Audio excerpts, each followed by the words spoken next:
안녕하세요, 방구석 조종사입니다. 유튜브 최고 컨텐츠 국뽕 컨텐츠 아시죠? 저도 오늘 한번 해보려고 하는데요. 그 일본이 벌벌 떨고 중국이 놀라 자빠지고 베트남이 사과하고 그런 걸로 시작해야 제대로 국뽕 컨텐츠인데 그렇게 시작하는 건 아니고요. 전 세계에서 가장 바쁜 항공 노선, 그게 어디 있을까요? 벌써부터 가슴이 두근거리죠? 그게 바로 우리나라에 있습니다. 이번 영상에서는 국내 저비용 항공사들이 애용하는 핵심 루트 김포 제주 노선에 대해 소개해드릴까 합니다. 김포 제주, 말 그대로 김포국제공항과 제주국제공항을 이어주는 항공 노선입니다. 1948년 10월 10일 여의도공항, 광주, 제주 국내 노선을 시작으로 1958년 여의도공항에서 김포국제공항으로 이전되고 나서 현재까지 무려 75년 동안 이어져 오는 국내 항공 노선입니다. 역사가 길죠 진짜. 현재 김포 제주 노선을 운항하는 항공사는 대한항공, 아시아나, 제주항공, 티웨이, 진에어, 이스타, 에어부산, 에어서울, 하이에어 총 9개입니다. 여러분들이 알고 있는 항공사 전부가 뜬다고 생각하시면 돼요. 신생 항공사인 에어프레미아에서도 지금은 아니지만 21년 8월부터 10월까지 홍보 및 시험 비행을 위해 짧게 운행했었다고 합니다. 참고로 에어프레미아 이렇게 잘 될 줄 몰랐는데 장난 아니에요 진짜. 잘 되고 있어요.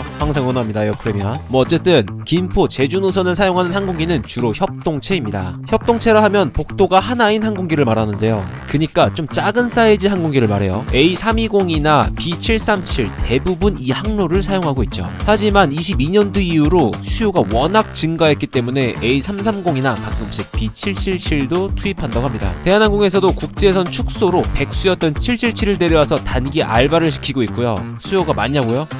엄청나죠. 우리나라 사람들 휴가 간다고 하면 국내에서는 사실 제주도가 최고잖아요. 저도 어디 놀러 간다고 하면 그래도 비행기 타는 제주도 정도 가야 진짜 놀러 간다는 느낌이 나는 것 같은데요.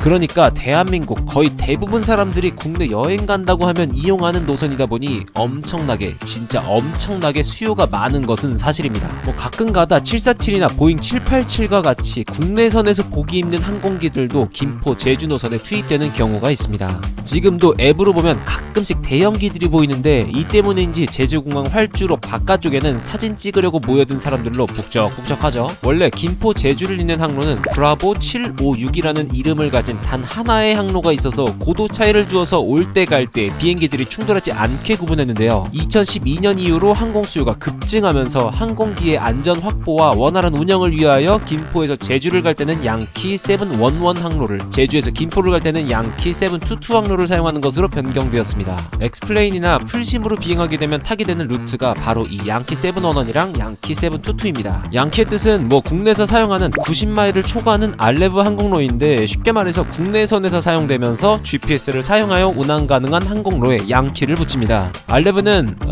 다음에 설명해 드릴게요. 아무튼 이렇게 항공로를 복선화하면서 연간 133억 원의 연료비 절감 효과가 있고, 또 항공로 수용량도 기존 시간당 56대에서 83대로 약 48% 증가시킬 수 있었다고 합니다. 김포 제주 노선은 전 세계적으로도 항덕들한테 유명한데요. 왜냐하면 세계에서 가장 바쁜 노선이기 때문입니다. 전 세계에서 유일하게 매년 탑승객이 1000만 명이 넘고요. 곧 2천만 명도 찍을 것 같아요. 대한민국 국민 3명 중 1명은 매년 제주도를 가는 정도의 수치입니다. 미쳤죠. 매년 신기록을 갱신하고 있는데요. 전 세계에서 인구가 두 번째로 많은 중국의 베이징, 상하이 노선도 790만 명이 최대 기록이라고 하니 1700만, 얼마나 많은 양인지 체감이 되시나요? 국뽕 가능한 거 맞죠 이 정도면? 김포 제주 노선을 사용하는 항공기의 운항 횟수는 편도로 약 140회, 왕복 290회 정도인데, 여러분 고속버스 터미널에 가면 서울 가는 버스가 10분마다 있죠? 거의 이 정도 수준으로 항공기를 띄우고 있다고 합니다.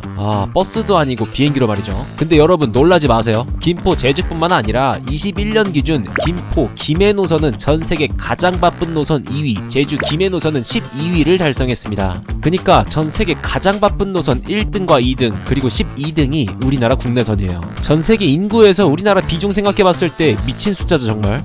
제주도는 대한민국 여기저기서 엄청나게 비행기로 뛰어서 가는 곳인 거죠. 아니 그러면 국제선도 아니고 국내선에서, 그것도 282마일이라는 짧은 노선이 어떻게 이런 말도 안 되는 기록을 세울 수 있는 것일까요? 첫 번째로 당연히 그만큼의 수요가 있기 때문입니다. 23년 기준으로 제주 특별자치도의 인구는 67만 7천여 명입니다. 생각보다 생각보다 많죠. 이로 인해 제주도에서 김포로 가고자 하는 수요가 꽤 많이 발생합니다. 또한 제주도 안 가보신 분들 계신가요? 제주도 비싸다 하지만 그래도 한국인이라면 한 번쯤 가보셨을 겁니다. 그리고 대한민국 국민이라면 반드시 가게 되는 수학여행이 있죠. 수학여행을 자주 가는 시즌에는 제주행 티켓 금액이 전부 오를 정도로 우리나라는 수학여행의 진심인 나라이기도 합니다. 제주도에서 수학여행을 갈 때도 주로 서울이나 부산으로 가기 때문에 마찬가지로 수요가 상당하다고 하죠. 이러다 보니 제주공항은 날씨가 좋지 않아도 2분 간격으로 비행기가 계속해서 이륙한다고 합니다. 심지어 작년에 코시국 머시기 사태로 인해 국제선을 국내선으로 돌리기까지 하면서 오히려 수요가 증가되는 추세라고 합니다. 사람들이 해외는 못 나가고 여행은 가고 싶으니까 그럼 제주도라도 가자 그랬던 거죠. 제주행 항로가 붐비는 두 번째 이유는 국내선 항공기 경쟁입니다. 이게 무슨 말이냐면 원래 국내 항공사 간 국내선 경쟁은 매우 치열했습니다. 매 달마다 1위가 바뀌고 진에어, TUA, 제주항공의 경쟁이 특히나 흥미진진했죠. 그래서 그런지 코로롱 사태 때 항공기를 가만히 경락고에 세워놓느니 적자를 보더라도 띄우는 게 더 낫다는 분위기가 있었다고 합니다. 실제로 21년에 만원짜리 제주 항공권이 나왔을 정도로 이러한 분위기가 크게 형성되었습니다. 여러분, 제주행 티켓이 만원이라면 안 갈 수 있나요? 가야죠. 뭐 무조건 가야지 이건. 그래서 해당 티켓들은 매번 품절되었고 팬데믹 와중에도 티켓 수요는 끊임없이 올라갔습니다. 자, 세 번째 마지막 이유는 비용입니다. 배랑 비행기랑 한번 비교해볼게요. 배를 타고 인천에서 제주까지는 55,000원에 약 14시간, 부산에서 제주까지는 51,500원에 약 12시간, 여수에서 제주까지는 42,000원에 약 5시간 30분이 소요됩니다. 요약하자면 배로 제주도까지 겁나 오래 걸립니다. 반면에 김포에서 제주까지 비행기표를 알아보면 저렴한 건 만원대에서 비싼 건 8만원까지 다양하게 있습니다. 원하는 시간대로 가려면 편도 3만원에서 4만원 정도 하는 것 같아요. 시간은 1시간입니다. 뭐 짐 싣고 티켓팅하는 시간 다 해서 3시간 걸린다고 할게요. 이 둘을 비교해봤을 때 수도권에 사는 사람들 기준으로 비행기가 압도적으로 경제적이고 빠른 거를 볼 수 있습니다.